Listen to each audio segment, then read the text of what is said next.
Hey, what's up? This is Paul Murphy. In this video, we're going to be looking at affiliate marketing on YouTube for beginners. Now, the biggest reason why most people fail in business is because they do not protect the downside. You'll see a nice picture of Richard Branson here. Now, what that means is that most people, like 99 out of 100 businesses that start in 2020 will fail, okay, because that's been consistent year on year. And the reason is that they basically are not turning a profit. And the main reason why most people are not turning a profit is because of marketing, right? Because obviously they've got products over here, products or services over here, and then they've got costs. And the biggest cost in any business over here is marketing.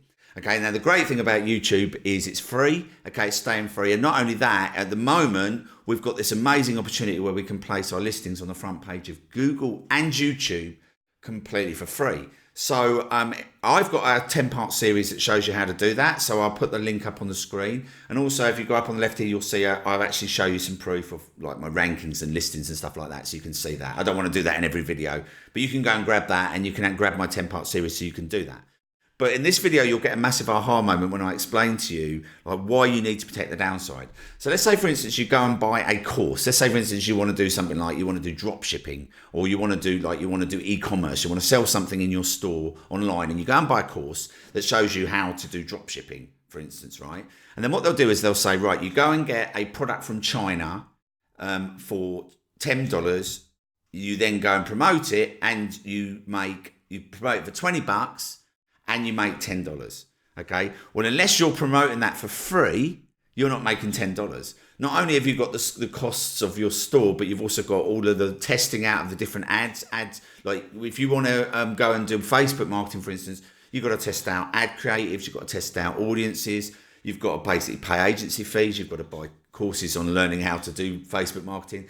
So as you can see, like there's lots of different things that add up, right? So it's not protecting the downside. In fact, most people haven't mapped out a budget. This is why 99% of businesses fail in the first 12 months, is because most people haven't mapped out a budget. They don't really understand what's involved. Now, it's okay to buy a course, but you want to make sure that obviously that course is from somebody who's doing what they're doing. But not only that, but you want to make sure that it's actually going to be capped at that, right? It's okay to invest in your business, but you want to make sure you know your costs up front. Now, this example here with Richard Branson is called Protecting the Downside. Now, I actually took this case study from his book, Losing My Virginity, really good book if you want to read it. But basically, he had a record company. He started this student magazine in the late 70s, which he then did mail order records, and then he turned it into a mail order record company. Then he started opening shops, then he started signing artists, and he had this record company. By about mid-80s, it was worth about £30 million. And he basically went over to the Virgin Islands with his wife Joan. He was hopping around the islands, and they couldn't get home. They'd had a look at Necker, I think, like at the time they were pretending to buy it or something, but they couldn't get home because all the flights were cancelled. So he chartered a jet, which he like basically chartered a whole plane, but he wanted to fill all the seats up and obviously help people get home. So he got a bit of card and he just wrote on the card, Virgin Airways, $50 or whatever it was, or $100. And he just made up the name Virgin Airways because his record company was called Virgin. So Virgin Airways on the card. And he just went round and he managed to fill up the plane and he managed to make a bit of profit as well. And that sort of sparked his imagination. He was like, right, I want to set up this airline. And he went back to the record company and virtually everybody said no. Some people threatened to quit. Some people did quit. He was kind of at this point in his career where like it was like everybody said, stick to what you know, this is nuts. And anyway, he like Richard Branson is the sort of person that doesn't really like take kindly to that. He doesn't say no very easily. If he's got an idea to do something, he'll give it a go. So anyway, like the actual cost of a jet in 1985, 747 passenger jet was around £30 million, I think, at the time. Which would have meant if he'd have bought that jet, or if he'd have got it on loan, if he'd have got it on finance by securing it against his record company, that would have meant that he was putting everything on the line and he stood to lose everything. Like he could have been bankrupt.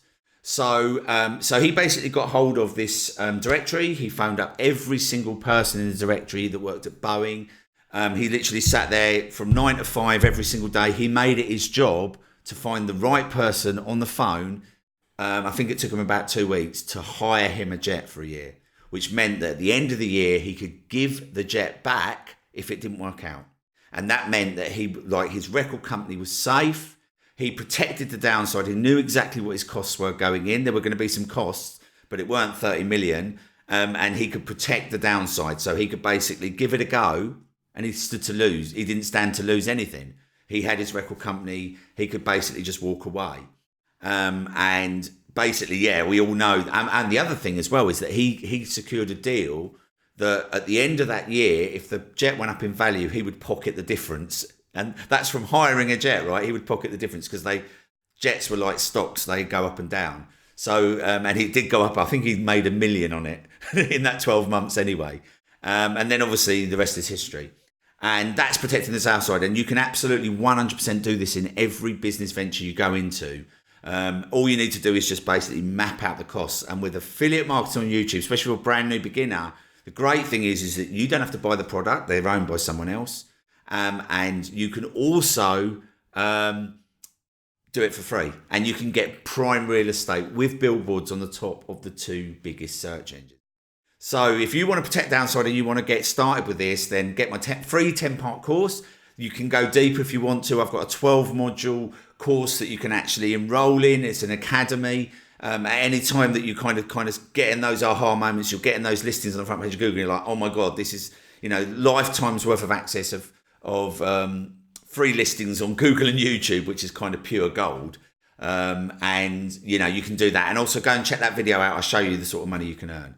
Like I say, you can do this as a complete beginner. You don't need to put yourself on camera. We've got 6 channels, 5 of which, only one I put myself on camera, and every of the other ones you do not know I exist. We make a lot of money. So yeah, I can't wait to see you on the inside. Get the 10-part free course, and yeah, come and join in the Facebook group if you want to. And if you like this video, give me a thumbs up, subscribe to the channel, hit the bell to be notified. I've got some more videos coming out. I'm actually doing a whole series of videos on this where I'm actually revealing different parts of the strategy. And yeah, I'll see you on the inside.